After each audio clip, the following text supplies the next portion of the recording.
Hey, plant pals, Mike the Kid Gardener. Today is a look at my indoor garden. It's been about a week. Well, it's been exactly a week since I last showed what I was doing. I've since joined the Herb Garden Challenge, so it's been 7 days since I did that, and so I figured I'd catch you up on what's going on. So the Celosia is just kind of the battle of it wants to touch the light. I cut it way back, and then within a couple days, it's back up into the light. So I doubt I'll get flowers on it because at least I won't inside because it keeps like see that little that's all new growth where I cut it back.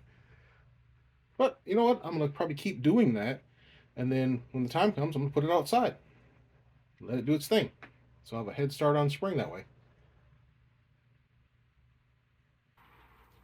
Here is my micro jalapeno plant, and as you can see, I've got some beautiful peppers growing, tons and tons of flowers. I've been having to cut this one back from touching the light, but that's fine because it's forcing a lot more new flower growth from the bottom here. And you can see I've got beautiful baby jalapenos growing, which I'm very excited about. Got one there. There's about like 6 of them growing right now, which is really awesome. And then a ton of flowers, so it's more and more. So like that one there is going to become a new jalapeno. All right, so this is my experimental shelf, which is a fitting title because this is an experiment that I'm doing. If you recall, the green bunching onions I did were doing very poorly because of the algae that was growing on the sponge. It was robbing them of nutrition. And so what I did was I just put foil. I put the sponges in and I seeded them, and I put foil over it and I punched holes into the foil, and then I just took some sandwich wrap baggie, cut it in half, and laid it over the top here for as work as a humidity dome. And then once they start popping up, I'll remove that, and hopefully I'll be successful this time. I'm growing the red beard bunching onion this time instead of the regular green one, and see if that will be more successful for me, because I'm not giving up on growing my onions this way inside. And then next to that is the Venus micro tomato. It's a yellow orangish tomato, and there are 2 ripe ones on there. I had to look it up. I thought, oh, okay, well, they're going to turn red, but no, that's the color they're supposed to be. So that is very awesome. Again, lots more flowers. And again, all you do is give a little shake. They're self-pollinating.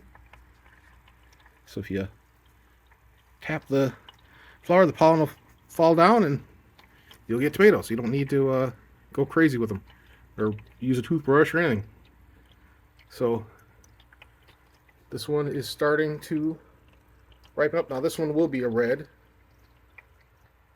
So like this leave's getting old. I'm going to cut that off, and that'll put more energy, because what's happening is it's taking the energy from the leaves and putting it into the fruit. And so I'm going to help it out by cutting any leaf that's not beautiful and green. This is a determinate variety of microdwarf. So what happens is, once it thinks it's done its job, the plant dies.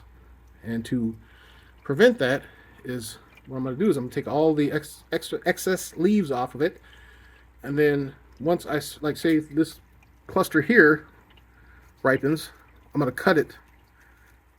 I'm going to cut it across here to force a new growth, because it won't think that its job is done because there's no spent vines, which works. You'll get probably 2 or 3, sometimes more. You can sometimes really get it to stretch out.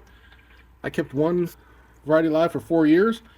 The volume and the quality of the tomatoes gets kind of less and less, and they get a little bit smaller, but it's still tasty, and you're still producing. But for people who want to get big harvests like this, you probably just go ahead and either propagate the plant by cutting off some of the suckers and replanting them, into new systems. And then by the time this one's done, hopefully you'll have a couple more new plants you can grow that are still caught up, or just plant new seeds because it doesn't take that long. Okay, down below here is the opal basil. It's very pretty. It's looking good. I've been harvesting this lettuce out of this container here, and this is an okay lettuce. It's kind of thin, so you see it's kind of a thin lettuce. But when you put it in the fridge, it kind of crisps up. So I've been eating it. It's good. Not sure if I'll grow this one again, but it's very prolific. And again, it didn't cost me anything. It's just, like I said, it's just a shoe box with the fluid in it. And so I don't have to do anything to it, except for let it grow and harvest it. Next to that is the baby microdwarf. We still got lots of flowers. Haven't seen any tomatoes yet, but I'm going to give it time. Beneath that is all the herbs that I started a week ago. So there's my chervil and my epazote. Looks like it's starting to maybe peek out there. Nothing happening with the anise. The chicory is showing up. The fenugreek is showing up. And like a day ago, nothing was happening with these. So the hyssop is starting to peek out of the top there. Nothing seems to be happening with the... Oh, no, I take that back. Okay, so within a day, looked at it yesterday, didn't see anything. So my rosemary's coming up. Doesn't look like anything's happening much with the cilantro. We'll see. Nothing looks to be happening with the feverfew. Lemon balm. Might be something in there. The dwarf moringa is kind of peeking out there a little bit. And the toothache plant is starting to appear. Down below that, we've got the mullein that showed up. This has been a week. The Greek mountain tea showing up. The bloody dock has appeared. And the borage, it's really showed up. So that is awesome. So far I'm very pleased with how things are going with the herb challenge. Be right back. So here's the violet sparkle pepper that's growing in the AeroGarden Harvest. And as you can see, you've got a pepper or two on that one. How big that leaf is. And as you can, if you recall from last time I said I was going to thin out the bottom to let the air flow and put more energy back into the peppers. Because I mean, you got a giant leaf like this, it takes a lot of energy, even though it does help to absorb the light. You know, so it's kind of like you got to kind of find that balance. So here's another violet sparkle purple pepper there. Next to that is the lipstick pepper. And we have, oh, that leaf off there. So anytime I see a leaf that doesn't look 100%, I get rid of it. But we have a nice lipstick pepper starting to show. And there's a lot more flowers. You can see that green poking out there. That's another pepper. And you can see there's one back here. And there's one back there somewhere. So I'm very excited for that. And it's the same thing next to it. See if I can see one. I was pretty sure I saw one in here.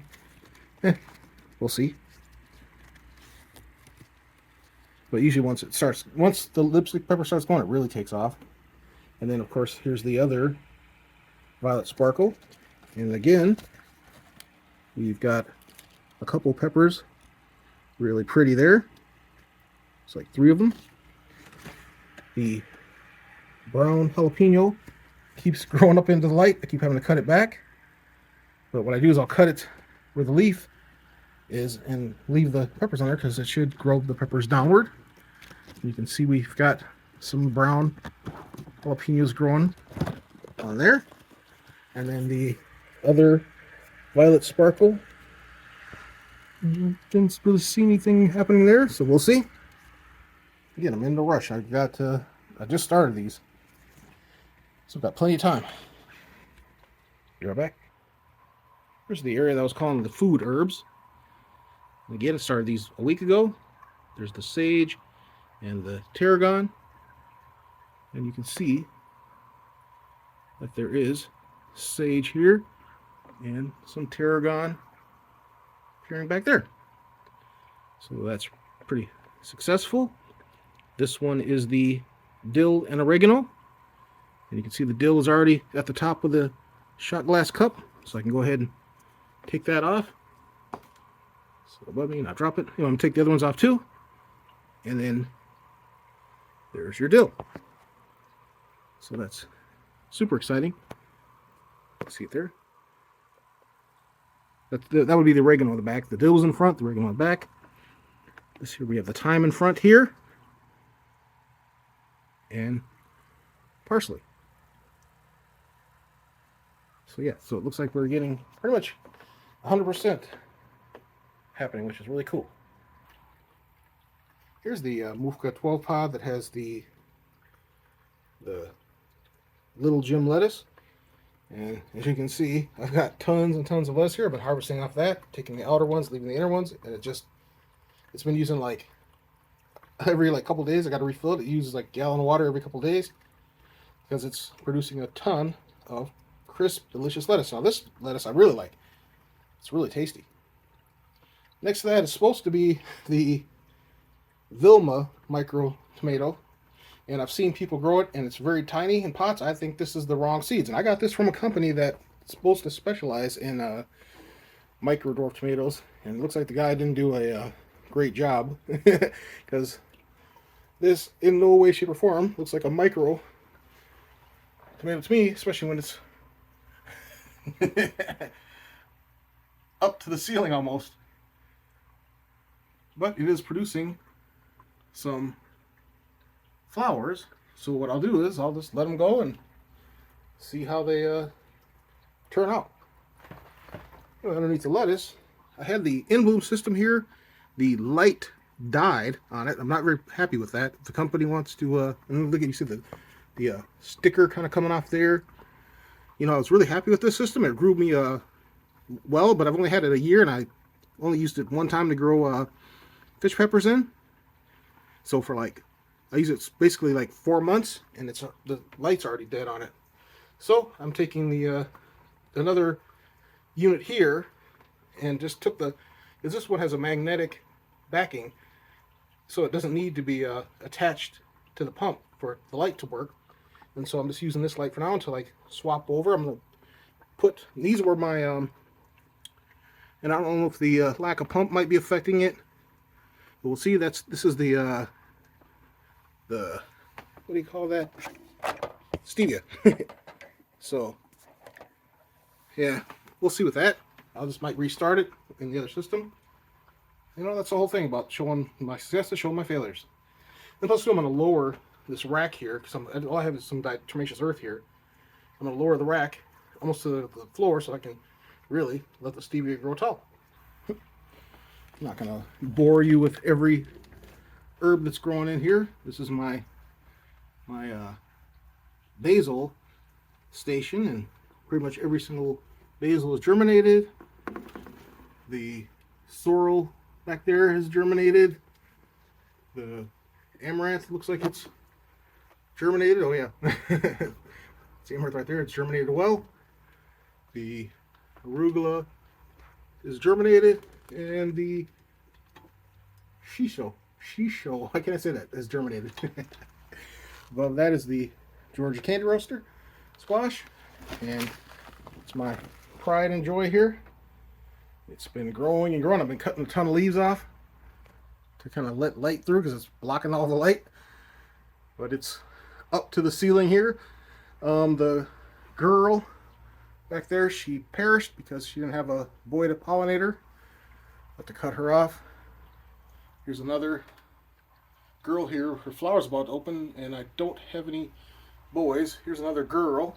This one decided to escape and go way out to the side here, and it's got little arms. It's reaching for anything, and as soon as it latches onto something, it locks on. But we still got the little boys there and girls there, and we'll see what happens. The spare one is still growing up. So yeah, so I'm very pleased with that. So yeah, that's just a quick look at what's going on inside here. I've still got more to come. I rearranged my man cave, and then I was sharing the office with my wife, and she said she wanted the office. If I have a man cave, she gets to have her office, she shed office, whatever you want to call it. So she's booted me out, so now I got to redo an office in here. So I was going to put like an entire wall of other systems in here, but that's going to have to go for desks and stuff. And I might show that. We'll see. People are weird. They're kind of nosy. So I don't know if I even want to share that. That's kind of why I don't even show myself, because people get weird about that stuff. But anyway, all right. So let's look what's been going on. It's been a week since my last one, and I will update you next week. And hopefully, I'll have a lot more stuff going on. Most of my man cave redone by that point. All right. Any comments, questions? Leave in the comments section. Thanks for watching. Please subscribe. Have an awesome day. Squash.